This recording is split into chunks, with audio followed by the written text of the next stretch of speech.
벌써 21번째 시간인데요. 저희가 에베소서 초반부에 하나님께서 우리를 통해서 어떤 일을 하려고 하시는가, 또 우리를 통해 가지고 계신 계획들은 무엇인가, 하나님이 도대체 구원하셔서 우리에게 앞으로 이끌어 가실 그 미래는 어떠한 것인가, 이런 하나님의 약속들에 대해서 저희가 함께 배웠고요. 그리고 4장부터 오늘 5장 20절에 이르기까지 사도 바울을 통해서 주어지는 우리의 그 복음 안에 있는 책임, 우리가 행해야 하는 많은 일들을 우리가 지금 공부하고 있는 중에 있습니다. 근데 우리가 이 바울의 계속된 삶의 책임에 대한 언급들을 이렇게 듣다 보면, 야, 내가 할 수 없는 수많은 윤리적인 의무들만이 부과되는 거 아닌가 하는 그런 생각을 하게 됩니다. 또 하나님은 도대체 우리에게 이런 일들을 하라고 명령하고 나셔서 그 우리를 심판하시려고 기다리시는 분인가? 우리가 미래에 맞이할 것은 하나님의 말씀대로 하지 못해서 결국은 멸망하는 길밖에 없지 않는가, 이런 부담감이 우리에게 생깁니다. 하지만 여러분, 애시당초 우리 기독교가 어떤 신앙입니까? 우리의 기독교 신앙은 인간에 의해서 시작되지 않고 인간에 의해서 끝나지 않습니다. 우리 기독교 신앙은 철저히 하나님에 의해서 그 구원 사역이 시작되고, 또 하나님에 의해서 우리에게 시작된 구원, 하나님 나라가 점차적으로 완성되어 갈 수 있다라고 얘기합니다. 즉, 기독교의 하나님은 우리에게 모든 것을 부과하고 방관하시다가 최종적으로 오셔서 심판하시려는 하나님이 아닙니다. 우리가 그 중간 과정을 좀 이해할 필요가 있어요. 주님께서 다시 오셔서 심판하신다고 하는 것은 그 중간 과정을 다 뛰어넘는 것이 아니고, 하나님은 그 중간 과정 속에 우리에게 무엇인가 하신다라는 것이죠. 그래서 우리가 오늘 이 말씀으로부터 좀 오늘 본문의 이야기로 들어갔으면 좋겠는데요. 오늘 본문에 성령에 관한 약속이 나옵니다. 성령. 바로 예수님께서 이 세상을 떠나실 때 우리에게 주시겠다고 약속하신 성령. 그 성령님이 어떤 걸 하시냐면, 성령님은 우리의 연약함을 아십니다. 우리가 하나님의 계명을 아무리 많이 배우고 안다고 해도 그것을 우리가 실행할 수 없다는 것을 압니다. 만약에 기독교가 우리에게 의무만 잔뜩 부과하고 우리를 도우시는 신적인 기운이 우리 안에 있지 않다면 우리 기독교는 노노맹자와 다를 바가 하나도 없습니다. 여러 가지 윤리적인 의무들을 부과하고 안 지키면 나쁜 사람으로 낙인 찍는, 그러나 우리가 행위가 없음에 대해서 심각하게 생각해야 되지만, 여러분이 지금 현재 바울이 요구하고 있는 행위가 없다고 해서 절망할 필요는 없습니다. 왜? 우리는 노노맹자를 읽고 있는 게 아니라 우리는 하나님의 백성으로 선택받아서 지금 구원의 과정을 가고 있는 길입니다. 그 과정 속에서 성령님은 우리의 연약함을 아세요. 이 성령님께서 우리와 함께하는 시기를 우리는 말세라고 이야기합니다. 말세, 종말의 시기라고 얘기합니다. 이 종말은 우리가 흔히 아주 단순하게 생각하면 예수님이 오실 그 최종적인 시간, 우리가 종말이라고 이해하기 쉬운데, 사실은 종말이라는 건 예수님이 이 세상에 처음 오셔서 다시 오시기까지의 기간이 종말의 기간입니다. 우리는 사실 지금 예수님 시대 이후로 계속 종말을 살고 있습니다. 그 종말을 말세라고 하면서 말세에 우리에게 우리를 변화시키고 새롭게 하실 영으로서 성령이 약속된 것입니다. 그 성령님은 여러분들이 하나님의 백성으로 온전히 살아갈 수 없는 존재라는 걸 잘 아십니다. 그래서 하나님이 여러분들과 하나님 사이의 관계를 복원시키는 일도 직접 하나님의 아들을 보내심으로 그의 십자가 죽음을 통해서 가능하게 하셨어요. 마찬가지로 저와 여러분들이 하나님 안에서 이 세상을 하나님의 자녀로 살아갈 때도 하나님은 우리를 수수방관하고 내버려 두시지 않습니다. 그때 역할을 하시는 분이 누구냐 하면 성령님이시다라는 거예요. 그래서 오늘 본문에 보면 로마서니까요, 사도 바울의 책이라는 건 아시겠죠? 우리는 로마서에서부터 우리가 읽고 있는 에베소서, 그리고 나중에 빌레몬서까지 신약성경의 13권이 바울의 저작이라는 걸 알고 있습니다. 그렇기 때문에 이 바울이 에베소서에서 오늘 성령에 대해서 이야기를 하고 있어요. 그러나 다른 성경에서 바울이 이렇게 얘기하는 거예요. 성령도 우리 연약함을 도우신다. 그래서 우리가 마땅히 기도할 바를 알지 못하지만 오직 성령이 말할 수 없는 탄식으로 우리를 위하여 친히 간구하신다. 여러분, 그러면 성령님은 하나님과 동등한 분이십니다. 그러면 성령님이 우리가 하나님께 기도할 때와 같이 하나님이 저기 계십니까? 그분에게 이걸 해주세요 라고 이렇게 기도하는 것으로 그의 역할을 마치시겠습니까? 그렇지 않겠죠. 성령님은 우리를 위해서 간구하시는 분이시자 간구하는 것을 이루실 수 있는 능력이 있으십니다.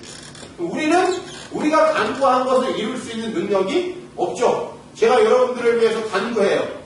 기도해요. 그러나 저는 그것을 이룰 능력은 없죠. 그러나 성령님은 우리를 위해서 무엇을 기도할지 아실 뿐만 아니라 그 기도를 스스로 이루실 수 있는 분이시다. 이런 말이에요. 그래서 우리가 기독교 신앙에서 꼭 기억해야 할 것은 하나님이 이 부과하신 많은 율법 조항들, 구약적으로 얘기하면 또 신약적으로 얘기하면 이 많은 성경의 말씀들 우리가 과연 지킬 수 있느냐? 성경은 지킬 수 있다고 얘기를 합니다.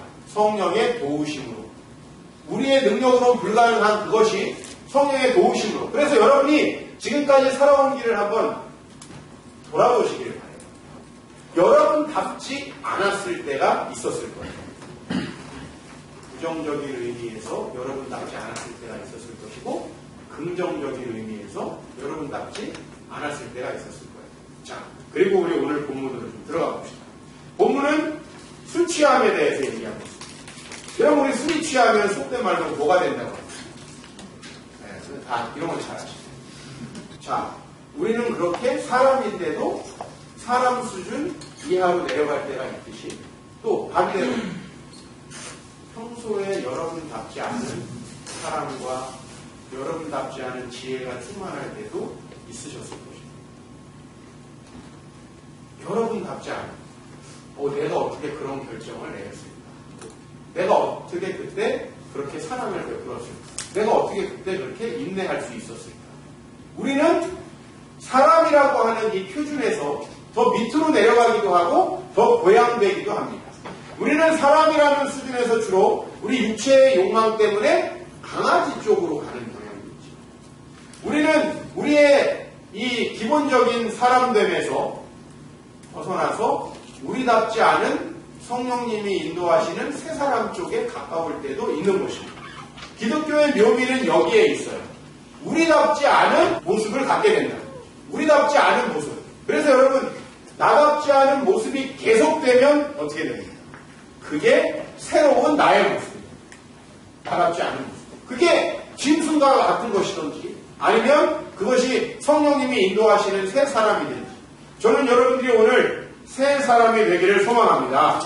오늘 여기 보면 우리 지난주 말씀을 보면 때가 악하니까 세월을 아끼라 라는 말씀을 배웠습니다. 때가 악하다는 얘기는 육체의 욕망을 따르도록 유혹하는 사탄의 힘이 충만하다. 이 시대 가운데 충만하다. 그렇기 때문에 우리는 그 악한 일로부터 우리의 시간 혹은 우리의 인생을 구원해야 될 필요가 있다. 근데 여러분, 중요한 것은 그 악한 일로부터 우리의 시간, 우리의 인생을 구원할 수 있는 능력이 우리에게는 없습니다. 턱없이 부족합니다. 그래서 오늘 본문은 이제 술 취함과 성령 충만함으로 비교하고 있어요. 여러분, 사실은 성경에서 이 술 취함에 대해서 이렇게 강력하게 나오는 구절은 별로 없습니다. 그래서 많은 사람들이 성령 충만함에 가장 반대되는 것으로 술을 먹는 것이라고 이야기를 합니다.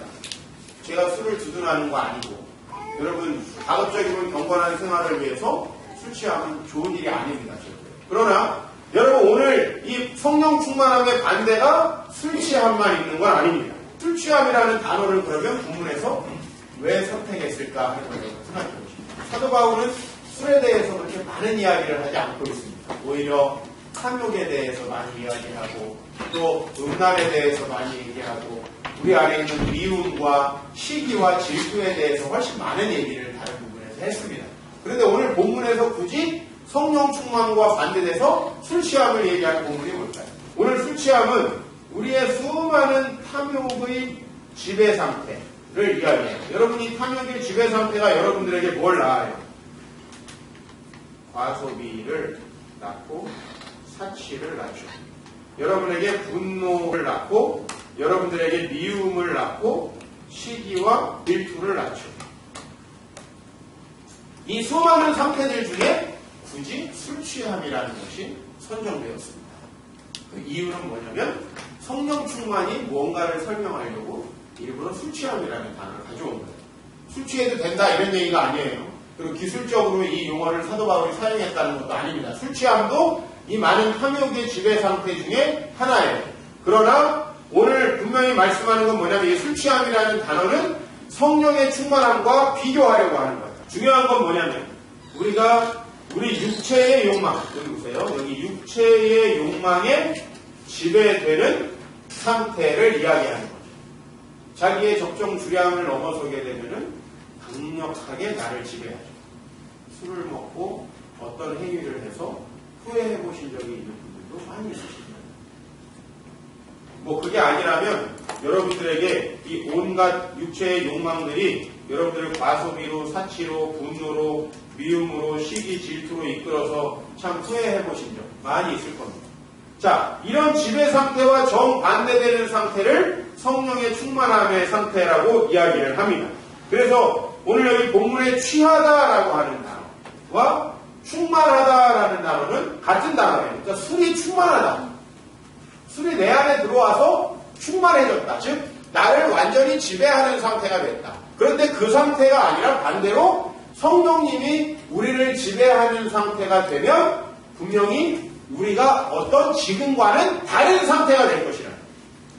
자, 분명히 내가 용서할 수 없는 사람이에요. 근데 성령이 충만하게 되면 용서할 수 있는 사람이 돼요. 내가 분명히 굉장히 감정 기복이 심한 사람이에요. 그런데 성령 충만함이 되면 그것이 조금 누그러지거나 사라지게 될 거예요. 내가 분명히 굉장히 욕심이 많은 사람이고 내가 분명히 인내심이 굉장히 없는 사람인데 성령 충만해지면 여러분들이 마치 술을 먹었을 때 짐승처럼 되는 것과 반대 현상으로 더 고양된 형태의 어떤 사람이 된다는 것을 성경은 이야기합니다. 분명히 여러분은 여러분과 지금 여러분 현재의 상태와 다른 분이 되실 수 있다고 믿으시길 바랍니다. 이게 여러분의 앞으로의 미래에 너무 중요합니다. 여러분의 배우자가 결혼할 때보다 나아져야죠. 그렇죠? 야, 너 결혼할 때 멋있었는데 왜 이렇게 됐냐? 이러면 이거 어떻게 재미있게 살아요? 내가 당신과 결혼했을 때는 참 당신 인격적으로도 신앙적으로도 모든 면에 부족한 게 많았는데 날마다 성장하는 당신의 모습을 보니까 흰머리가 비록 나고 주름살이 생겨도 너무 멋있어. 존경스러워. 충분히 우린 이렇게 될 수 있어요. 왜? 내가 돌을 닦아서 된다면 불가능하다라고 얘기했어요. 그러나 성령님은 아까도 얘기했지만 우리의 연약함을 도우시기 위해서 우리에게 오신 분입니다. 믿으십니까? 그러므로 여러분의 미래가 분명히 지금보다 나아질 수 있다는 걸 믿으셔야 합니다. 물론 지금보다 더 나빠져서 개처럼 되는 사람들도 있겠죠. 그러나 우리는 분명히 성령이 충만한 상태를 우리가 소망하고 지속하면 지금 여러분들이 상상할 수 없는 상태가 되는데 처음에는 그 상태가 어색하고 야 내가 이렇게 할 수 있다니 참 신기하다. 그렇지 않아요. 나중에는 그 상태가 지속되게 되고 그것이 우리의 제2의 천성이 된다라고 성경은 이야기하고 있습니다. 여러분이 지금 전혀 극복되지 않는 문제들이 극복되고 해결되는 전혀 새로운 상태의 삶을 살게 된다는 거예요. 왜? 여러분이 술을 먹어봤으면 알아요. 전혀 나같지 않은 사람이 돼요. 그렇다면 성령이 충만한 상태가 우리에게 약속하는 것은 무엇입니까? 전혀 지금의 나와는 같지 않은 상태로 나를 지금 훨씬 더 고양된 형태의 상태로 변화시켜서 여러분들이 이 육체의 욕망에 충만해서 여러 가지 방탕한 행동과 또한 여러분이 스스로 후회할 만한 행동들. 그때 괜히 이렇게 분노해가지고 참지 못해가지고 후회하고 그때 내가 사치하고 싶은 그 마음을 참지 못하고 그때 내가 그 미움을 참지 못하고 그때 시기를 참지 못하고 했던 수많은 후회스러운 일. 그런 일들이 여러분에게서 사라지게 되고 여러분은 이제 다른 사람들에게 더 기대될 만한 사람이 되는 거죠. 우리 서로가 그래야 합니다. 여러분이 저를 볼 때 야, 목사님이 참 날로 성령 충만해서 정말 변화되어 가시는구나. 저도 여러분을 봤을 때 그런 맛이 있어요. 그죠? 교회 오래 다니니까 이문이가 됐구나. 목사님 목회 오래 하더니 변하는구나. 이게 우리에게 남아있다면 이게 앞으로 우리가 이제 개가 되는 거예요. 술을 안 먹고. 근데 우리는 분명히 오늘 성경에서 이야기하고 있어요. 성경은 우리를 뭐라고? 성령 충만함 속에서 전혀 새로운 삶으로 우리가 변화될 수 있다라고 얘기합니다. 제가 다시 한번 얘기하지만 기독교 신앙은 어떤 계명을 배워서 그것을 여러분 홀로 지켜내는 그런 인본주의적인 종교가 아닙니다. 그렇다면 우리 기독교 신앙을 믿을 필요가 없어요. 불교나 유교나 다른 어떤 철학의 체계를 믿는 것이 더 합리적입니다. 그러나 우리는 이 세상에서 하나님이 주신 명령들을 홀로 행할 수 있는 능력이 없다는 걸 아십니다. 그것 때문에 우리는 때로 좌절하고 절망합니다. 그러나 하나님께서는 오늘 예수 그리스도를 통해서 성령을 약속하셨습니다. 오늘 그 부분을 제가 구약에서부터 한번 여러분에게 소급해서 말씀을 드리겠습니다. 오늘 이 말씀은 요엘 말씀인데 여기서 뭐라고 얘기하고 있습니까? 그 후에 내가 내 영, 하나님이 내 영이라고 했으니까 내 영을 모든 사람에게 부어주겠다. 이것은 바로 예수 그리스도 이름으로 돌아온 모든 하나님의 백성들에게 성령을 부어줄 거라고 말씀하고 있어요. 즉 여러분 아무리 멀쩡한 사람도 술 먹으면 개가 돼요, 안 돼요? 되죠? 마찬가지예요.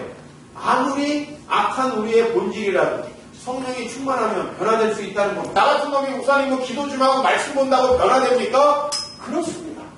왜? 성령님의 능력은 술 취함의 능력보다 강력하다고 얘기합니다. 오늘 여기에 얘기해요. 그래서 자녀들이 장래일을 말하고 늙은이가 꿈을 꾸고 젊은이들이 이상을 볼 것이다. 그때 또 내가 내 영을 남종과 여종에게 부어줄 것이다. 놀라운 일들이 일어날 거라는 걸 요엘서가 이야기하고 있습니다. 이 성령이 우리 안에서 어떤 일을 하시느냐? 에스겔 선지자는 이 말씀에서 또 이렇게 얘기를 하고 있어요. 또 새 영을 너희 속에 두고 새 마음을 너희에게 주어서 너희 육신에서 굳은 마음을 제거할 것이다. 그리고 부드러운 마음을 줄 것이다. 뭐예요? 여러분들이 과거에 하나님께 불순종하고 육체의 욕망으로 살아가던 그러한 모든 행동과 말의 근원이 되는 그 마음을 하나님께서 성령을 부어주셔서 변화시켜 주실 것이다. 이게 사실은 제 목회의 근거예요.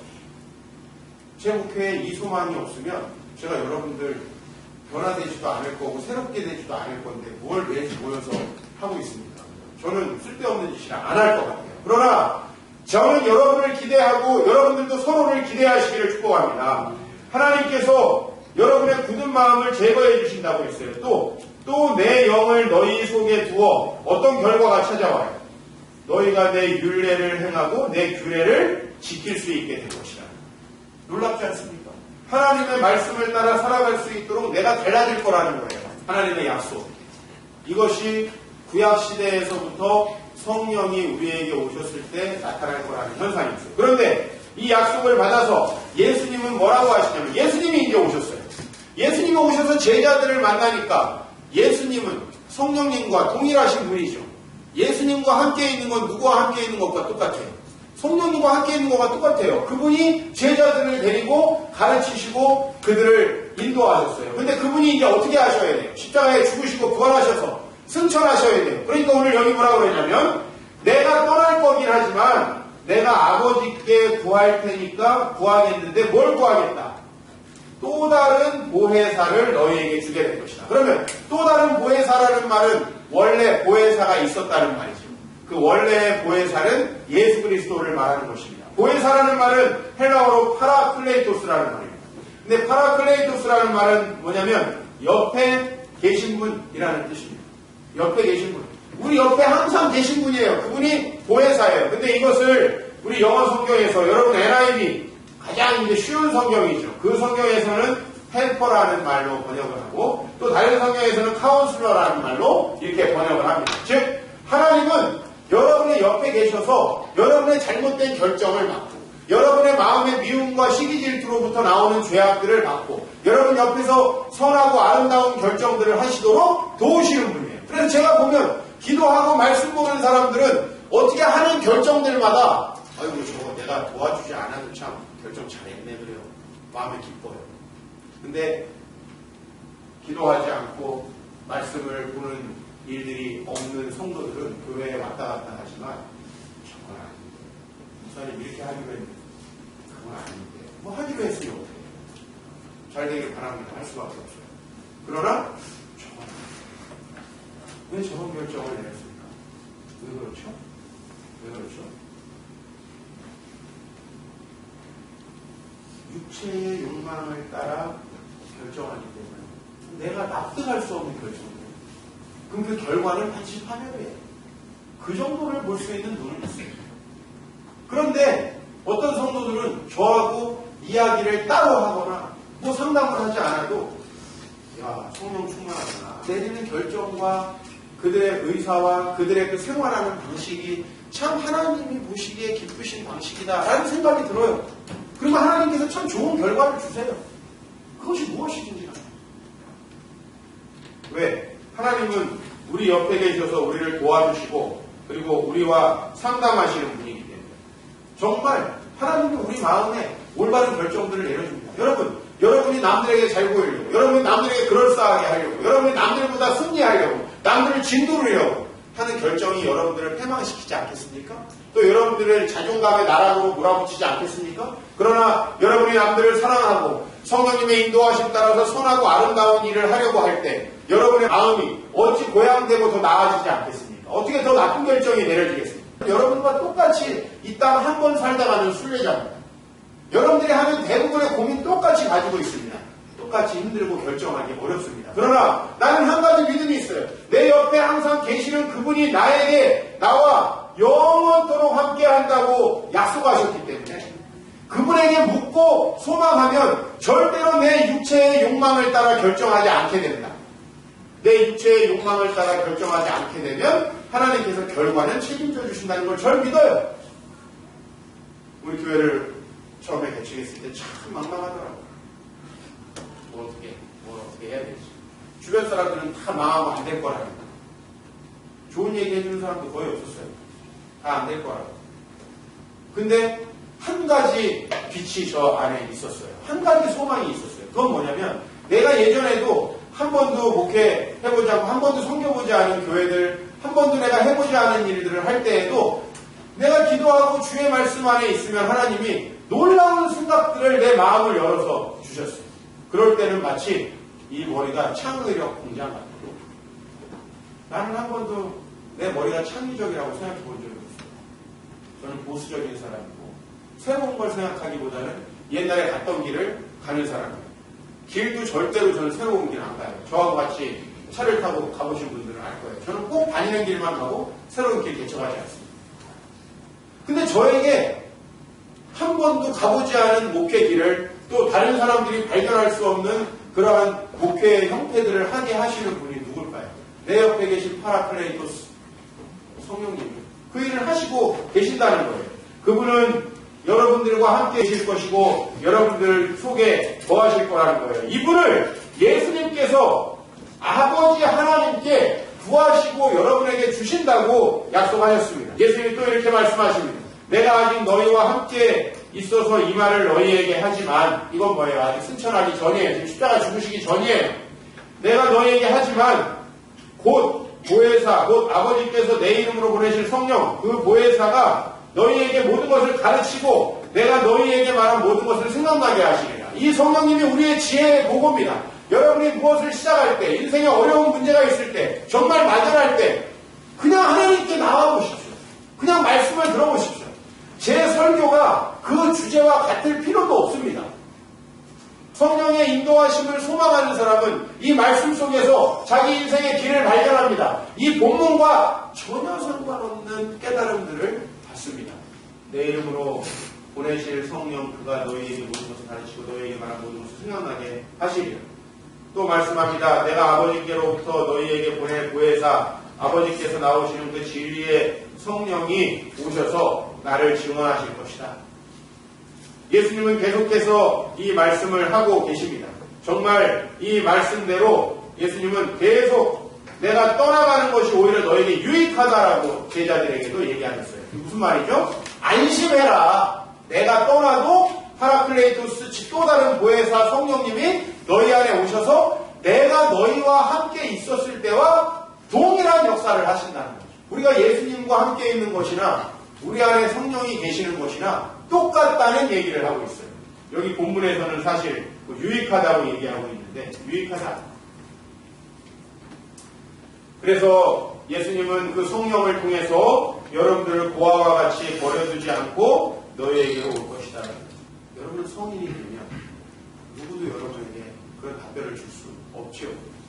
근데 여러분 고아와 같이 내버려두지 않고 주님이 성령으로 우리에게 오신다고 얘기하셨어요.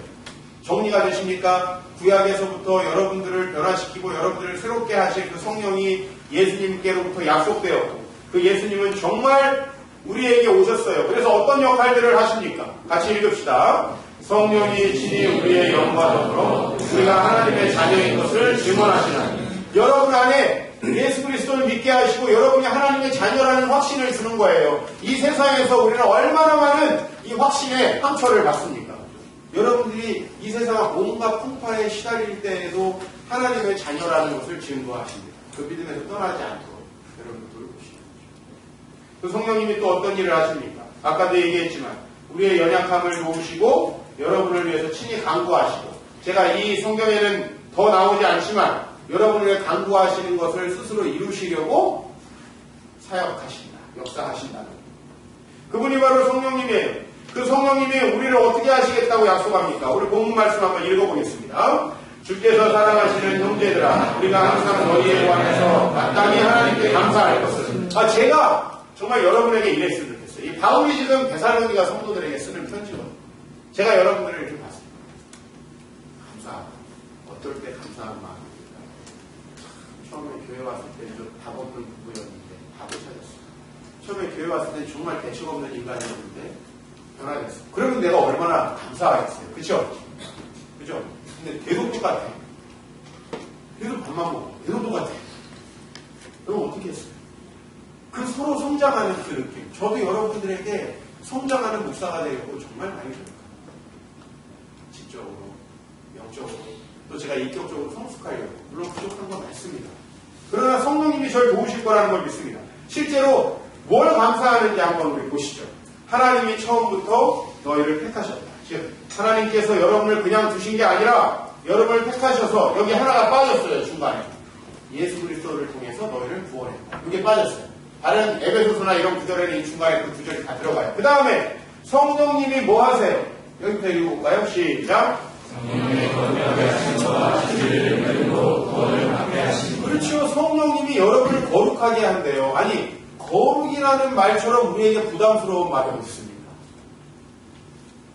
거룩이 가당키나 합니까? 우리 같은 사람은 거룩이라는 하나님이나 거룩하시죠. 근데 성령님이 우리를 거룩하게 변화시킵니다. 이게 성령님의 약속입니다. 그래서 우리가 기도와 말씀 가운데 성령 충만하기 위해서 힘쓰면 이 약속들이 이루어진다는 거예요. 다음 말씀도 한번 볼까요? 육체의 소욕은 성령을 거스르고 성령은 육체를 거스르나니. 보세요. 성령님은요 우리의 그 육체의 욕망들을 대적해서 그 육체의 욕망이 발현되지 못하게 한다. 우리 육체의 욕망의 악한 발현을 막아줘요. 여러분 남편들을 위해서 기도하십시오. 악한 욕망이 발현되지 않도록 기도하셔야지 남편이 그 욕망을 이겨낼 수 있는 방법은 없습니다. 아내를 위해서 기도하십시오. 작은 것에도 만족하고 감사하고 참 사랑이 충만한 여인이 되게 해달라고 기도하세요. 그렇게 되도록 기도하셔야 해요. 그렇지 않고 나는 그 아내와 아름답게 살아갈 방법이 없죠. 성령님께 기도하십시오. 그러면 우리 남편의 욕망을 그 아내의 욕망과 시기와 질투심을 사라지게 해주신다고 이야기하고 계십니다. 그럼 오늘 이 말씀 다시 한번 읽어볼까요? 베드로 전서에서 다른 사도가 또 뭐라고 얘기합니까? 곧 하나님 아버지의 미리 아심을 따라 성령이 거룩하게 하심으로 순종함과 예수 그리스도의 뿌림을 얻기 위하여 택하심을 받은 자들. 여기 보세요. 지금 우리가 택하심을 받았죠.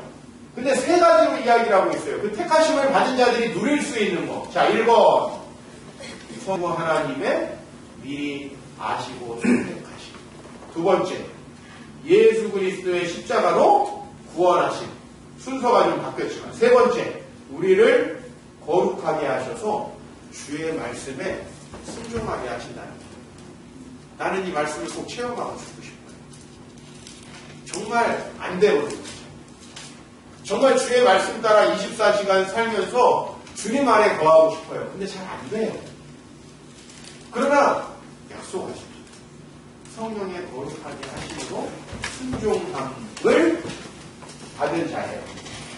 그걸 얻기 위하여 순종함을 얻기 위하여 택하심을 받는 거예요. 그러니까 여러분을 하나님이 택하셨다면 여러분이 그 성령 안에 있을 때 지금 여러분의 스스로에게 실망하는 그 모든 부분들이 해결됐습니다. 스스로 실망스럽지 않습니다. 자기 자신에게 실망스럽지 않습니다. 그 부분들을 성령님이 해결해 주신다는 거예요. 그래서 기독교는 일반 철학과 윤리와 다른 것입니다. 성령님이 여러분의 문제를 해결해 주실 줄로 믿습니다. 오늘 저는 여러분들에게 이 소망을 드리기 위해서 김혜영 선교사님이라는 분의 간증을 좀 듣고 정리를 해왔습니다. 김혜영 선교사님, 이분이에요. 딱 보면 아프리카에서 사역하는 선교사님 같죠? 이분의 그냥 프로필을 얘기하면 괜찮은 분입니다.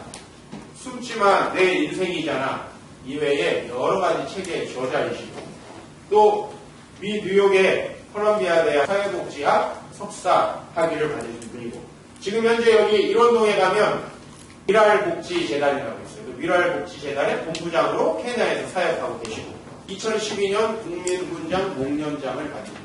굉장히 화려하지만 사실 이분이 어떤 분이냐, 이분은 굉장히 불행한 가정에서 초등학교밖에 나오지 못한 척추장애인입니다. 이분의 키가 134cm. 이분은 남아선로 사상이 강한 경상도 상주에서 1965년에 태어났습니다. 할아버지가 아들을 기대하고 있었는데 계집아이가 태어난 것에 대해서 너무나 화를 내신 바람에 아버지가 술을 먹고 이 첫 번째 딸인 이 아이를 태어난 지 3일 만에 집어던졌어요. 그래가지고 건강한 아이였는데 척추장애인 되었어요. 어렸을 때 자기는 왜 이렇게 키가 작을까, 내가 도대체 뭘 잘못해서 이런 저주를 타고났을까 고민을 많이 했어요. 초등학교 5학년 때 알았거든요. 고모가 얘기를 해줘서 사실은 네 아버지가 여차여차해서 술을 먹고 던진 거예요. 그래서 그때 오히려 마음에 좀 그래도 상처가 좀 치유됐대요. 왜냐? 나는 내가 뭘 잘못해서 이런 저주를 타고난다 생각했는데 아버지가 던져서 그렇구나. 오히려 마음에 좀 위안을 얻었다고 합니다. 어린 시절 내내 친척들과 주변 사람들에게 쓸데없는 계집아이가 태어났다라는 언어 폭력을 듣고 자랐고요. 정신질환이 있는 어머니 밑에서 어렸을 때부터 케어를 받기는커녕 이 불편한 몸으로 초등학생 때부터 동생들 넷을 위해서 밥을 짓고 학교를 다녔다고 합니다. 그렇기 때문에 정신적인 문제를 가지고 있었던 어머니와 또 그 정신적인 문제를 갖고 있는 생활고에 시달리는 아버지는 늘 술을 먹었죠. 그 사이에서 늘 싸우고 화풀이는 첫째인 이 김선교사에게 갔답니다. 14세, 원래는 중학교에 가야 되는 나이인데 학교는 가지 못했고요. 오히려 오남매가 잠자고 있는 사이에 이 생활고를 이기지 못한 아버지가 자살을 하게 됩니다. 그리고 이 김선교사는 어머니의 더욱더 큰 스트레스와 학대의 대상이 되고 심지어는 아버지가 돌아가시고 난 후에 엄마가 자기를 칼로 죽이려고까지 하셨다고 합니다. 결국 아버지가 돌아가시고 얼마 지나지 않아서 이 김선교사는 가출을 하게 됩니다. 간증을 들어보니까 가출을 할 때 주변 사람이 말리기는커녕 야 나가는 게 좋겠다. 가정이 얼마나 불행하냐. 14살밖에 안 먹은 한 다리가 3cm, 1인치 정도 짧아요. 이 절뚝거리는 키 요만한 척추장애인. 그 나이에 나가서 할 수 있는 게 뭐 있겠어요. 한 한의원을 경영하는 집에 들어가서 식모살이를 하게 되었다고 합니다. 초등학교밖에 나오지 않은 14살의 척추장애인. 제가 처음에 소개했던 이력하고는 너무 맞지 않죠. 근데 한 줄기 빛으로 이제 성령님이 그에게 다가오시기 시작합니다. 예수의 예자도 모르던 경상도의 아주 우상숭배 심한 동네에서 자란 이 여인이었는데 서울의 한 직업학교에서 무료 훈련생을 모집한다는 광고를 보게 됩니다. 그리고 편지를 써서 곳에 입학을 하게 돼요. 왜? 일단 먹여주고 재워주니까. 당연히 먹여주고 재워줄 곳이 없는 거예요. 거기서 6개월 동안 무료 직업 교육을 받고 옷을 만드는 기술을 배우게 되었다고 합니다. 그런데 그곳의 직업학교의 선생님들 중에서 기독교인들이 많았는데 정말 신실하신 분들이었다고 합니다. 그분들이 자기를 참 사랑해주고 또 돌봐주는 것을 보고 자기의 꽁꽁 닫혔던 마음이 문이 열리기 시작했다라고 이야기를 하십니다. 그리고 예수님을 믿게 되었습니다. 그래도 이 불편한 몸으로 직업학교를 졸업하고 이제 일을 하는데 옷 만드는 일을 하루 16시간씩 했대요.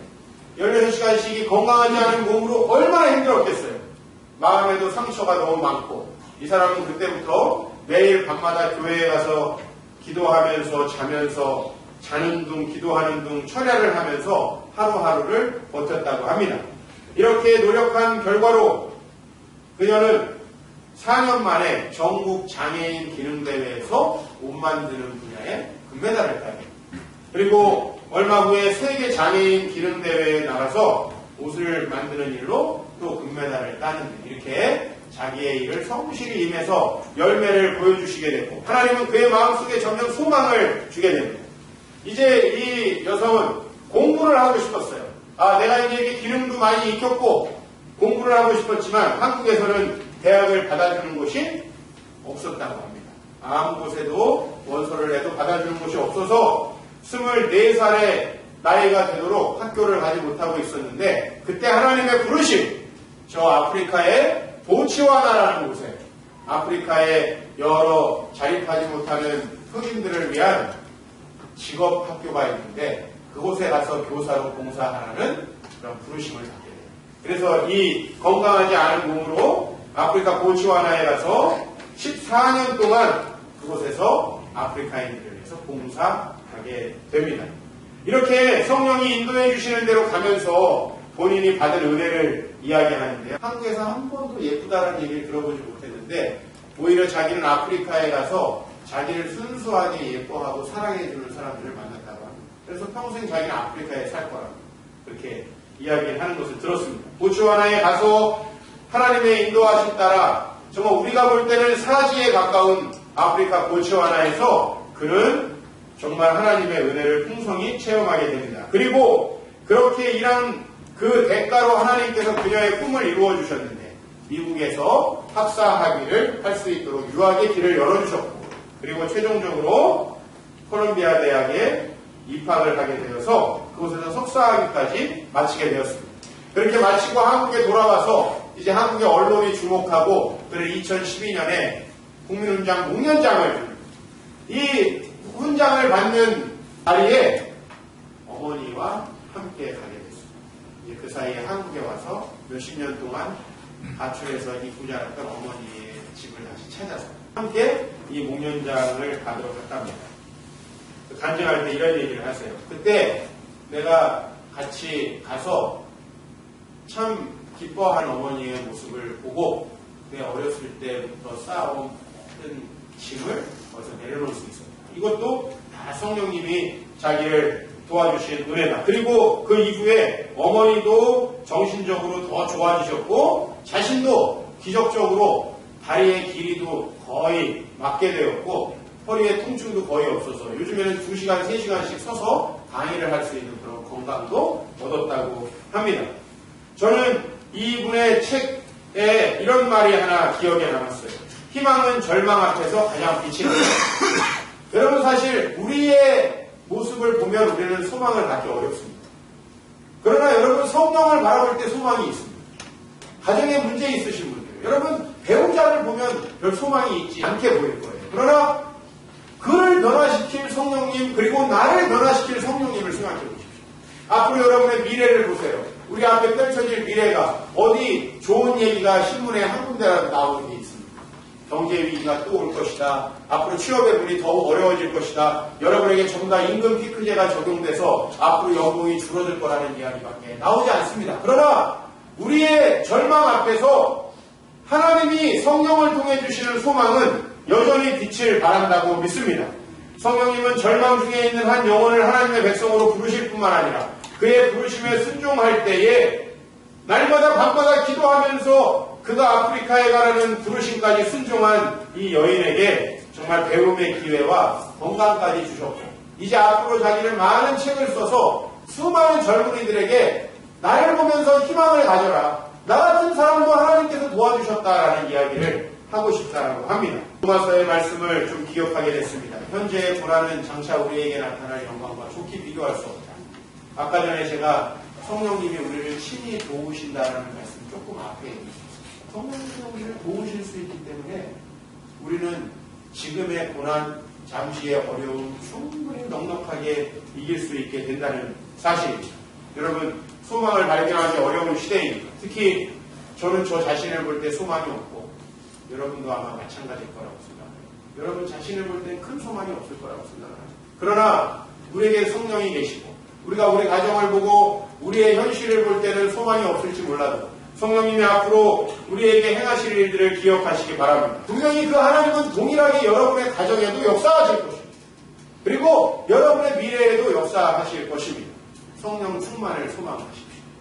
그것은 신비한 어떤 이상한 게 아니고 여러분들을 매우 아름답게 변화시키실 하나님의 기운이고 신적인 놀라운 은총의 기운입니다. 그 기운이 여러분 안에 있을 때 여러분 미래가 얼마나 변할지에 대해서 저는 기대하면서 또 기도하려고 합니다. 여러분 아까 베드로전서 말씀 다시 한번 읽으면서 오늘 말씀 마치면 좋겠습니다. 곧 하나님 아버지의 위대하심을 따라 성령이 거룩하게 하심으로 성령과 예수 그리스도의 기쁨을 얻기 위하여 택하심을 받은 자들에게 편지하오니 은혜와 평강이 너희에게 더욱 많을지어다. 여러분들도 이 동일한 은혜를 얻기 위해 하나님이 택하셨습니다. 기억하시고 소망 중에 우리 성령 충만함을 소망합니다. 10월부터 저는 여러 기도회 10월 달에 특별 심야 기도회를 준비하고 있습니다. 또 여러분들과 말씀을 나누기 위해서 왜? 성령님은 말씀과 함께 우리와 함께 하니까요. 여러분들과 주일 저녁마다 10주 동안 이제 올해 마무리하기 전에 또 하나님 나라 복음으로 성경 통독 강의하는 세미나도 준비하고 있습니다. 또 여러분들과 함께 여러 동고동락하는 프로그램 중에 또 BT 캠프도 함께 하면서 우리 어떻게 하면 성령 충만할까를 고민하는 이 가을이 되기를 소망합니다. 여러분 자신에게 소망을 갖는 게 아니라 여러분을 거룩하게 하시고 순종하게 하신 성령님께 소망을 가지시고 우리 앞으로 조금 더 절망 중에 희망을 발견하는 삶을 살아가시기를 주의 이름으로 축원합니다.